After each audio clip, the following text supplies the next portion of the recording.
সাহেব দাওয়াত বারাকাত। লোকমান জীবন দেয়া বসে থাকা নয়, সে কোনদিন আসবে না রে করো যদি ভয়। বিপ্লব মানে জীবন দেয়া বসে থাকা নয়, সে কোনদিন আসবে না রে করো যদি ভয়।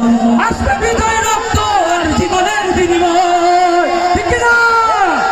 আসবে বিজয় রক্ত আর জীবনের বিনিময়। বিপ্লব মানে জীবন দিয়ে বসে থাকা নয়, সে কোনদিন আসবে না রে করো যদি ভয়। ময়দানে যেতে তোমাকে হবে, প্রয়োজনে সব রক্তটুকু জমিনেই ঠেলে দেবে।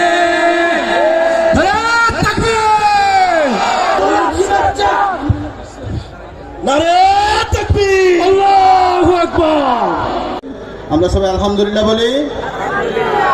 আমরা দীর্ঘক্ষণ ধরে অপেক্ষা করতেছিলাম, আরো বহুবার আসছিলেন। কি বলুন, আপনারা দেখছেন না হযরতকে? হযরত বহুবার সমাজ ব্যবস্থা, রাষ্ট্র ব্যবস্থা, বিচার ব্যবস্থা, অর্থ ব্যবস্থা বাস্তবায়ন করে মানুষের দুয়ারে দুয়ারে আল্লাহর কোরআনের সুফল পৌঁছে দেবে ইনশাআল্লাহ। প্রস্তুত আছেন তো আপনারা?